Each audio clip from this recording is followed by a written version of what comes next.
Welcome back, Bears fans. We made it. There's actual football. The next games we see from the Chicago Bears will actually count in the standings. We wanted to wrap up this preseason with somebody who's seen this offseason up close, very close, and get his unique perspective on all the changes that have taken place in Chicago over the offseason. I couldn't be more excited, so I'm not even going to wait. Please enjoy our conversation with Bears preseason announcer, Amin.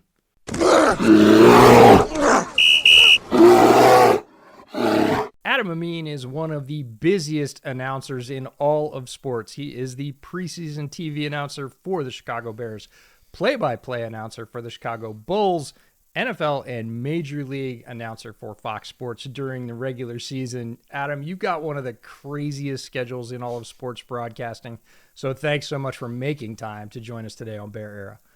No problem at all, guys. Happy to be here. Well, we're going to get right into it because there is so much to talk about with this particular Bears team, and you've got unique access working with the Bears in the preseason. What's been the most noticeable difference to you under Ben Johnson's leadership when you compare this team to previous Bears teams? I think the clearly defined process that Ben Johnson came in with to being a head coach, to being a first-time head coach. You know, I started doing preseason games in 2018, so that was Matt Nagy's first year, and I got to see the start of what ended up being a division title run. But I understand that the roster maybe wasn't as overall talented. Certainly that defense was great under Vic Fangio for those first couple of years. They got back to the playoffs, I think, 2 years after that. But there was a little bit of a roster tail off towards the end of Matt Nagy's run. There was some play calling confusion, but I was there for the start of Matt Nagy, which beget the start of Justin Fields. I was there for the start of Matt Eberflus in 2022. We were there last year for the start of the Caleb Williams era, and now kind of watching the start of the Ben Johnson era.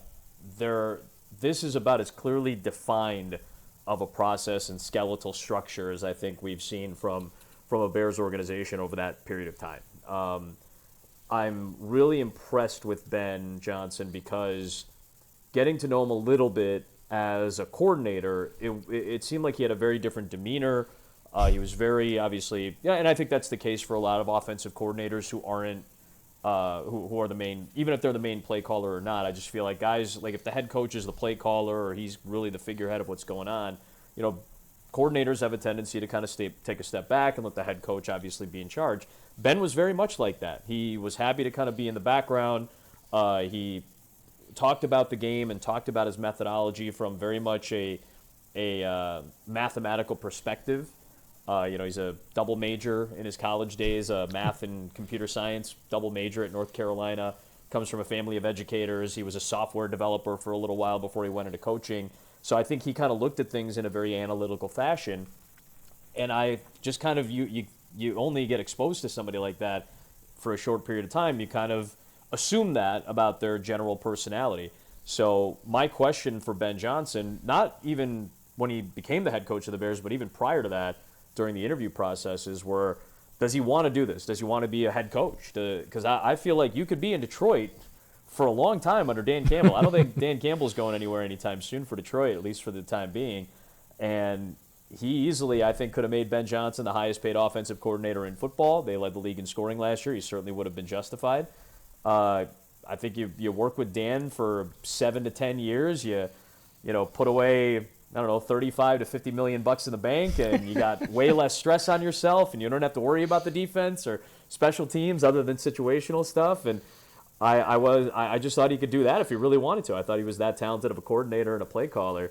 And he takes this job, and just the intensity level is so ratcheted up. And I don't think you can do that unless you have a clearly defined plan in your head and a structure. And I'm not saying it's all perfect, and I'm not saying it's going to be perfect, but at least he came in with a pretty defined idea, a pretty defined syllabus of how he wants to go about his business as a head coach. I think he took a lot from Dan Campbell.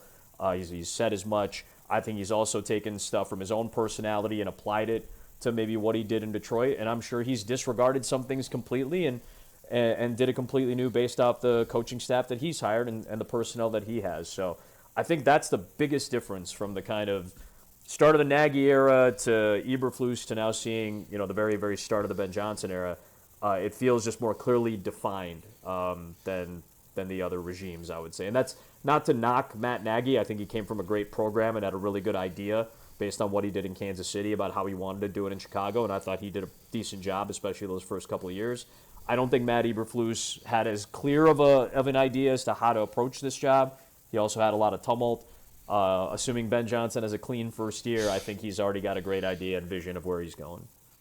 That's fascinating insight, and one of the major reasons we wanted to bring you on is that background through previous experience that everybody talks about as his offensive coordinator role in Detroit, and then what's the difference in that difference of saying, no, I want to make my mark, and this is very clearly how I've thought through doing it. And that's what's impressed me when I've listened to Ben speak, is that thought process that's like throughput behind everything. There's a reason, there's a piece.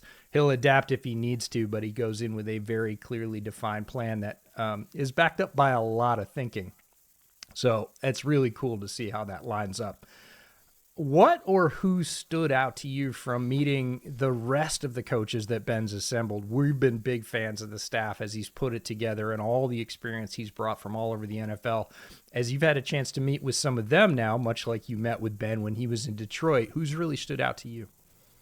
Well, I was really excited to see Dennis Allen in a coordinator role again. I've been around Dennis a lot the last few years between his time as a DC in New Orleans under Sean Payton and then now, in the last couple of years, I should say, as the head coach in New Orleans. I've been around DA a lot, and I know how much pride he takes in his defense, and he did the same in New Orleans, even when he was the head coach. But I think it's just a little easier for him now, and to see somebody that gets to narrow their focus a little bit. I don't mean this as a slight to Dennis Allen. I think it's really hard to make the transition from coordinator to head coach. And again, I think that's part of the reason Ben Johnson said, whoever I hire, I want some head coaching experience. Eric Bieniemy has been an assistant head coach under Ron Rivera, along with being a coordinator. Obviously, he was in a similar role in Kansas City under Andy Reid. Antoine Randall is the assistant head coach now. He played a big role in the development of the wide receivers in Detroit. Al Harris has been an up-and-coming young coach. So the talent just in the coaches' rooms, I think is very impressive. And then you have somebody like Declan Doyle, who comes from a Sean Payton system and knows Dennis Allen a little bit too. He was a longtime Sean Payton assistant between New Orleans and Denver.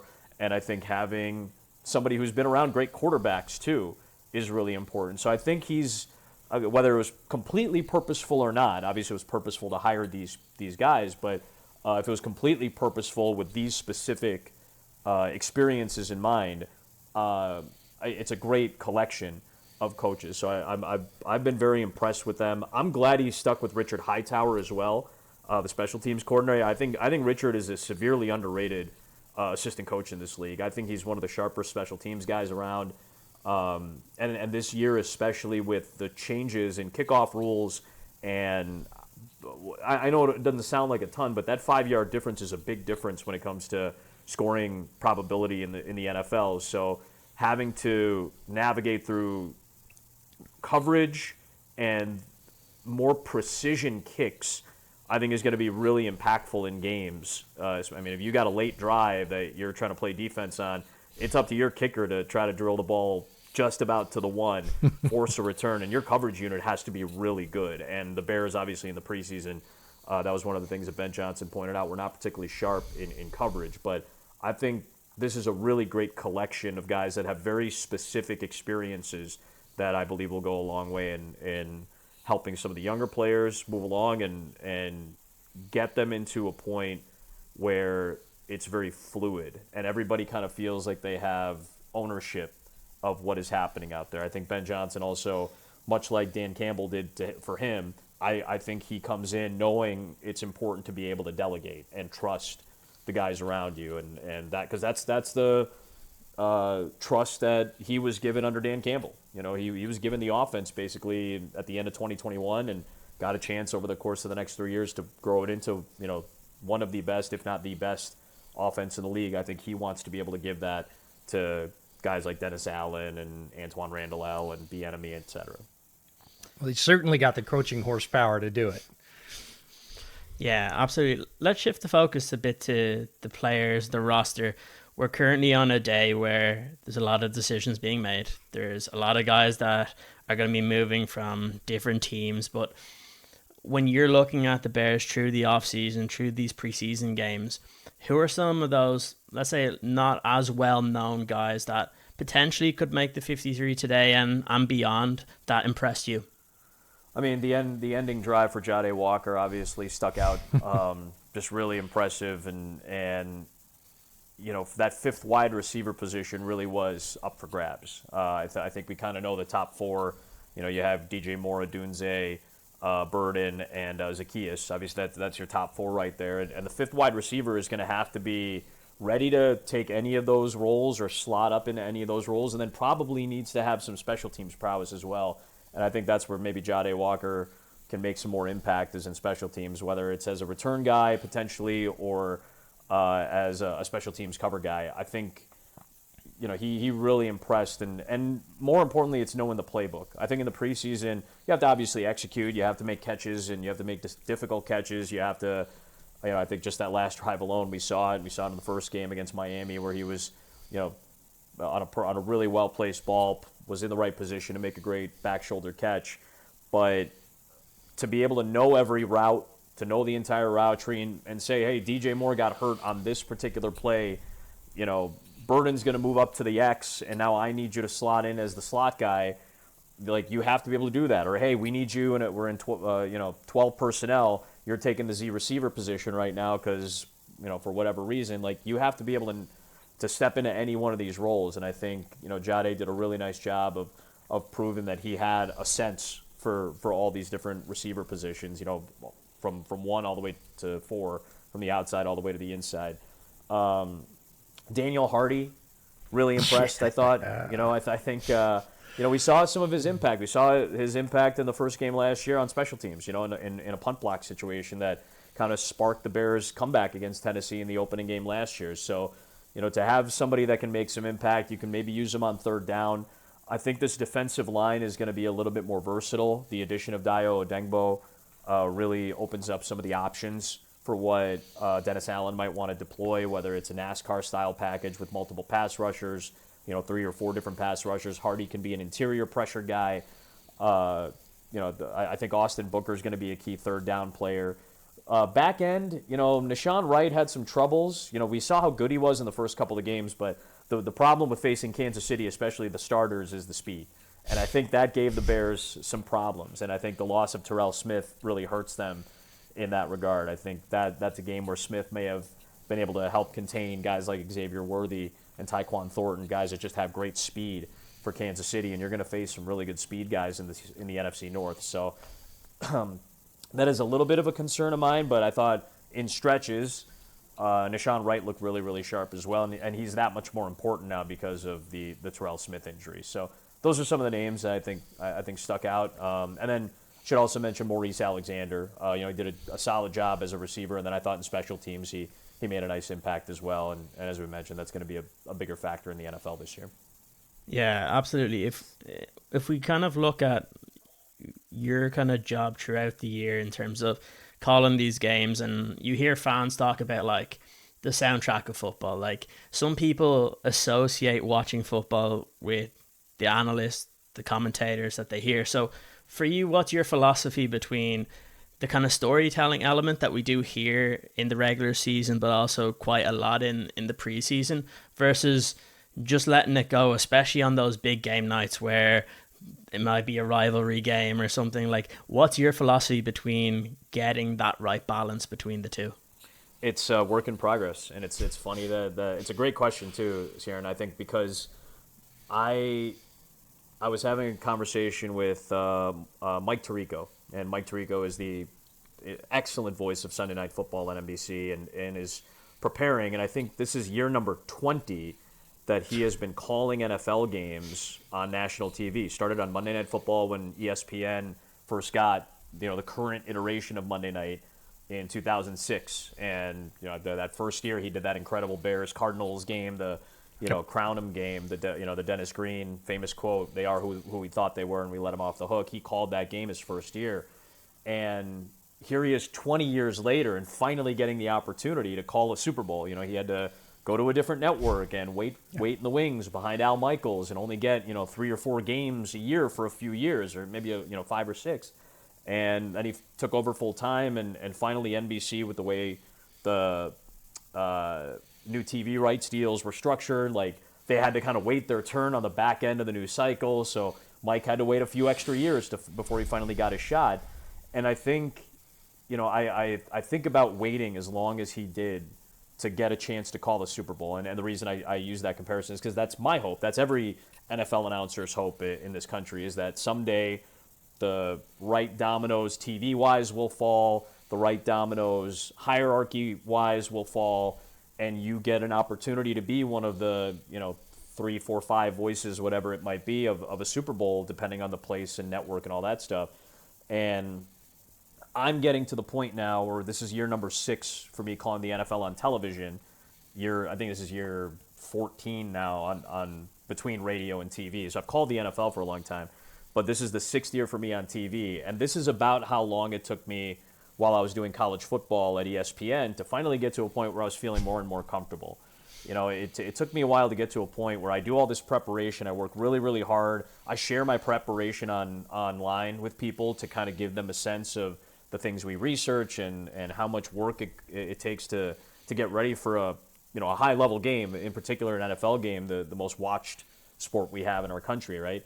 And I really try to absorb all this information, but I've always done that. That's always been my process. But now, much like it took place when I was at ESPN around this time, I'm getting to the point where I don't want to be the person who's just jamming information in to give you something. I don't want to fill it. I want you to start getting comfortable with me the way I started to on college football. And right around 5-6 years in is when people started to get comfortable with me as one of their college football announcers on ESPN. I think I'm starting to get to that point where at the very least people go, oh, I've seen this guy before. Maybe I didn't know his name before, but I'm sure I've heard him at some point, or I heard him on a baseball game, or there are people in Chicago that may watch the Bulls that don't know I call the NFL, honestly. Like I'm a regional NFL announcer. So some weeks they're part of the country. Chicago doesn't get me. I'm on a game in Jacksonville, Florida, and they're taking on Tennessee, and we get a little bit of the South, but it's not on here. So I'm getting to the point now where I'm trying to balance what I give you, how much I give you. I really want to save, those bullets for the big moments. And the great thing about the NFL, and I know this is a long answer, but it's something, I hope this is something I've been thinking about very deeply just in the past couple of months as we get prepared for this new season. I want to get to a point where you get comfortable with me. I don't have to give you all the information. I will know better which information to give you so that you have a good feel without feeling overloaded. And I'm hoping that that's the next step in my broadcast career. I've been doing this long enough, but I'm still relatively young. I probably have a long way to go before I ever get a shot at doing those types of games, and that's fine. It's a marathon, not a sprint.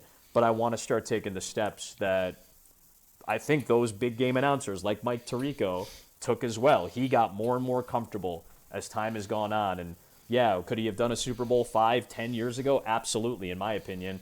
But he's going to do it for the first time in front of the largest audience that's ever watched him, pretty much, when he is 20 years in and as sharp as he's ever been. And that's a good lesson for any young broadcaster out there to remember as they're working their way through a career. How difficult is it to hold your emotions? So, like, for example, in football or soccer over here, there's a lot of ex-players or guys that are fans of teams.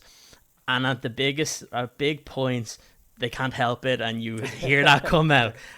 Have you ever come close to that when you're in like a big broadcast? Can't let that happen, and you just have to catch your tongue before you let that like yelp out when something good happens.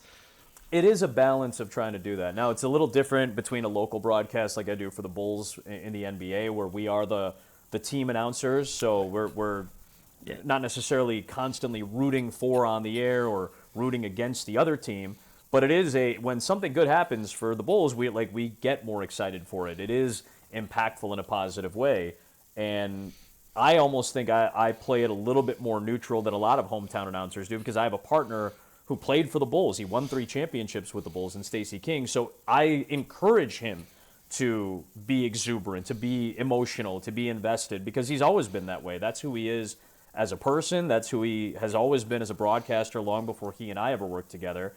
And I've always wanted him to be himself. And that actually does give me a little bit of leeway to try to be a little more calm, because I know he's going to really take care of the emotional brunt, and I'll step in when I know it's time to. When I think I have a good enough feel on NBA games at this point, but just calling them for a decade at this point, and kind of knowing when the big moment's coming, and knowing when a comeback is brewing or when a big shot is about to take place. I think on the NFL or even Major League Baseball, I have to be a little bit more conscious about that stuff. I don't want to let loose too early. I've had a tendency to do that. Again, this is another, I think, element to what we were just talking about with taking the next step as a broadcaster, of gaining a little bit more comfort with a sports fan base that is starting to get a little more familiar with you. I want them to feel. I don't want them to see me or hear my voice and think, oh, well, he's just going to start yelling at me, in the first quarter. And not that I do that, but I think I'm excited and an exuberant announcer appropriately. But I also know there's levels to it, and I think just getting a feel for when a really big moment is coming in an NFL game, when a big play is made. Sometimes we have great defensive battles, so that one offensive play that comes in the middle of the third quarter feels like a really big one. And in years past, I just let it loose, because I do think that might be the last moment of that game. And I've been right more often than not, but sometimes I'm not. That means I'm still gathering a full-on feel for the game, for the rhythms of it. So I am conscientious of that. I also think that a lot of what I do is muscle memory. And I've seen enough now to where if I feel like something is exciting, I should let myself be excited, because that is who I am. I don't want to deny that either and pretend to be something I'm not. So there is a balance. I don't think I've let it out at like the wrong time. There have been a couple moments where, like a big fly ball in a big game, in a big baseball game, where I think it's gone. So maybe I hit the call a little too early and it ends up just falling short. That's always tough. You never want to, that's more of a misread, or it's a difficult play to read. But that is something I'm conscientious about. And those are the nuanced things that I want to be aware of as I start to, move on and move forward in my career. That's just your warning track power as an announcer, Adam. Yeah, exactly. Yeah. No, thank you for sharing all of that with us, because it's not something that a lot of fans necessarily consider. And I really appreciate that thought about balance. It's something that we try and do in our work too. And it reminds me of the phrase, kill your darlings. You do all this work, you do all this research, and you got this one really good fact. And sometimes it just doesn't fit in. And you have to let that go for balance. And that's establishing that relationship with the audience, which I think you do extremely well. I think it's part of that comfort that you were talking about, EJ. I would agree. And it's building that trust. And like you said, learning, and it just takes reps. It's like football. I think about football players' journeys and coaches' journeys. About, you hear play callers, right? Like Ben, who say, well, I came out and I was super excited and I was sure this was going to work. And I basically let it all go out there and then saw how it worked and adapted. And the best ones do that. So now you've called so many iconic moments for the Bears and Bulls. I know this is like making you pick between your kids, but what's been your favorite moment, or a few moments as an analyst, that really stick out in your mind as that was super special, and I'm glad I was the guy on the mic for that? Man, yeah, I've been very fortunate. I mean, that's what you hope for. You run into some cool spots, cool moments in these, this very fortunate business that we're a part of, to travel around and be. I think, Ciaran, you said earlier, kind of like the soundtrack too, right? Like you get to be a small part of a big thing, and depending on how well you do in that moment, it can resonate or it can fall a little flat or whatever. And you hope that it's the former. Last year, we got to call a playoff series between the Phillies and the Mets. Francisco Lindor hit a grand slam that kind of turned Game 4 around for New York in what had been a postseason full of big swings, right? Really a final 2 to 3 week stretch for the New York Mets. Like, they had to play an extra game, and Francisco Lindor hits a big home run in that game. They're down to the final out in the wild card series against Milwaukee, and Pete Alonso saves him, and now here's Lindor again in Game 4 to help turn the game. They have Mark Vientos hit a home run in Game 1 of that series, to tie the game in the ninth inning, and that eventually led to a Mets victory. So I just feel like getting the luxury of that is a big deal. So I'm like you said, EJ, there've been a lot of them. For the Bulls, we had this Josh Giddey play, the buzzer beater against the Lakers last year. It's just, you may not see a 12 seconds like that for the rest of your life in an NBA game. To close a game in that fashion with that final shot, with LeBron on the floor, with Bulls and Lakers, I just think there was a lot of elemental stuff surrounding it that made it that much more magnified and maybe memorable. DeMar DeRozan hit a buzzer beater on New Year's Eve a couple of years ago on a day where we're in the middle of COVID testing, and I got pulled off the air for a negative test or for a positive test, and they wanted to double check me and make sure it was a false negative, and I eventually got back on the air in the second quarter, and then that game ended in that fashion. So it's the story behind it that kind of sticks out. I think 2021, Justin Fields had this incredible run against the 49ers, this kind of stumbling, cutting back and forth, cutback run where I want to say it was, I can't remember if it was Jason Peters maybe was the left tackle, and he took Fred Warner out. I can't remember if Jason was the left tackle for the Bears at that point, but took Fred Warner out. Justin made this incredible weaving run for a touchdown. Of course, the Bears missed the extra point and then ended up losing in a close game. So there have been some really cool moments just for like local games over the course of this time. In my ESPN days, there was a lot of LeBron James plays, Steph Curry plays that I did on ESPN radio during the NBA playoffs. Arike Ogunbowale won the Final Four for Notre Dame with a couple of great buzzer beaters in back-to-back games. So I've called NCAA wrestling championships that went to sudden death. I think there's been a lot of cool stuff that we've run into, and you just hope that that's the case. In a long career, that you get a couple of those moments that stick with people. Yeah, absolutely. I think even as a fan, and when we say the soundtrack of the game, you think back of certain games from your favorite teams, and I go back to it, whether it's the Cubs, the Bulls, the Bears, or unfortunately for me, my favorite football team, Manchester United. Yeah. I go back to the 1999 season where there'll be a specific goal that I don't have to be watching the video, but if I hear it, all those emotions come back. I think of the same thing for the Cubs when they played against the Nationals on national TV, and David Bodie hit the grand slam at the very end. Obviously the World Series for the Cubs, and there's been the Derrick Rose poster for against the Suns. You always remember some of those. Yeah. For you as a fan, what are some of the big moments, or what is the big kind of, I guess, that highlight that you reminisce about, that you don't even have to look at what happened, but you'll know exactly what's going on?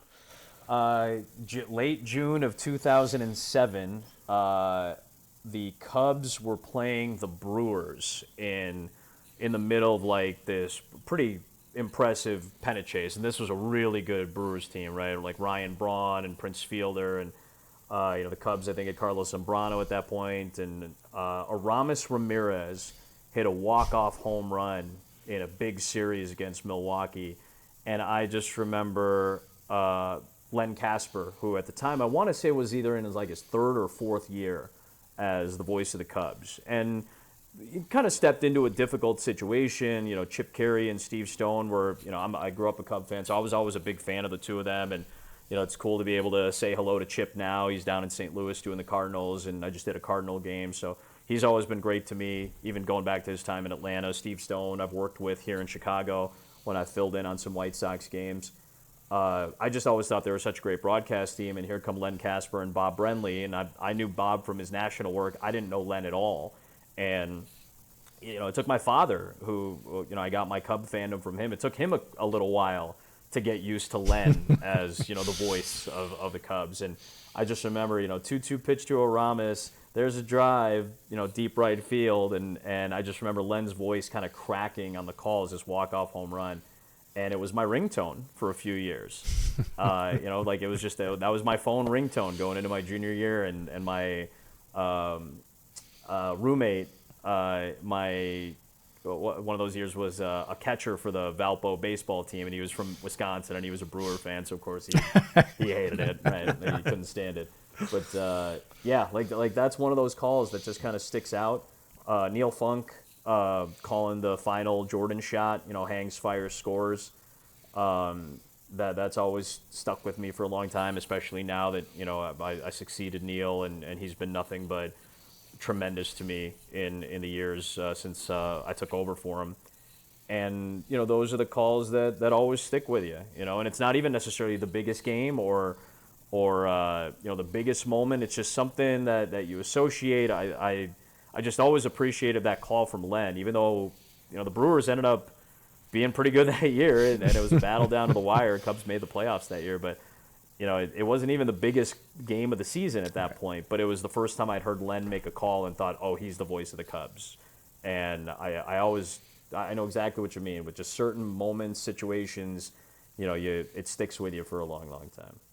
Yeah, the sound becomes iconic as much as the play does, and you can hear it across the bar, and you can turn it. You don't even need to turn around. You know what's going on, which is fantastic. But we always like to close up with giving a little bit more human side to our guests and things they do outside of their very decorated jobs. And I heard you're a DJ, so I'm going to ask you a DJ question.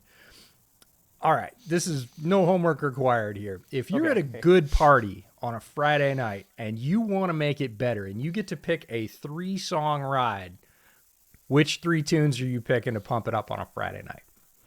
Oh man, it's a great. That is a great question. I think, and again, it might be very specific to me, and because this is what I've been doing, playing out at clubs and in parties for the last couple of years since I got back into it. I DJ'd for a long time. I did it professionally for a long time, and then I stopped when I started this career, this TV career, and I got back into it a couple of years ago. So in the last 27 months of being out in Chicago, and this past weekend actually after the Chiefs game, I DJ'd at a club in Kansas City. Because I've got some friends down there, so I was at a nightclub. I love it.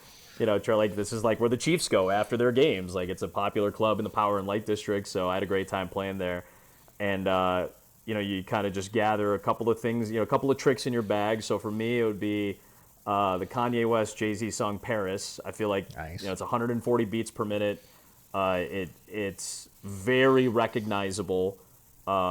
It's, you go anywhere in the country just about and play that, and I think people will gravitate towards it. Because it's 140 beats per minute as a hip-hop song, you can mix it in with dance music. So I think Ciaran might be pretty familiar with Kernkraft 400, the Zombie Nation chant, because it's a tremendous thing to hear at a football match. And I think after that, I would have to bring kind of a Chicago flavor to it and play like the Percolator, because that's kind of the juke house, Chicago house that I grew up on, and obviously it's still a classic. And you play that in any club, in Chicago, in particular on the south or west side. Like, you'll start to see people do footwork on the dance floor, and it's always a pleasure. So that's my 3, very specific to me and my minimal, my experiences out playing again. That's a great 3-song rotation that works in a lot of different spots. Oh, hell yeah. I think you've won the crowd, and you've certainly won all of our fans here, to let everybody know that where they can find you, which is pretty much everywhere, but anything you want to plug on the way out of here. No, I appreciate it, guys. It's MLB on Fox. We're getting ready to go for Major League Baseball postseason. We're doing one of the division series in the American League. Obviously, NFL season is right around the corner, a week plus away, so we're getting ready for Denver and Tennessee will be our first game. So if you're in those kind of regions of the country, or you got your red zone or whatever it may be, you'll hear us on that. And then, the NBA season, I'm looking at my calendar right now. NBA season doesn't feel that far away all of a sudden now that we're getting ready for football. So very, very soon, and I'm on Instagram at Adam Amin. I'm usually posting, from wherever I'm at, and, plugging whatever game or event we're doing. Well, can't thank you enough for spending time with us today, letting our fans in on what is your crazy and amazing life. We'll have you back some point, but for sharing all your Bears knowledge today, thanks so much. Thanks, guys. Appreciate you. And that's a wrap on another episode of the Bear Era podcast. Huge thanks go out to Adam Amin, our guest on the show this week. We really appreciate his time and his insights and what he brought to the podcast. We always appreciate when voices like his bring a new perspective from his point of view in terms of his broadcasting, and we really do appreciate him joining the show this week. And of course, none of this happens without you, our listeners and our viewers, and without our primary podcast partners who power the show, Blue Wire Podcast and Homage Clothing. If you want to support the show, support the people who support us, check out the link in the description for Homage Clothing. Get your latest gear with Homage Clothing, whether that be NFL gear or Chicago Bears gear. And while you're at it, please do like and subscribe to the podcast here. You can check us out on YouTube. You can check us out on all your other podcast platforms. Thanks again for listening, for watching, and for being part of Bear Era. We'll see you guys next time.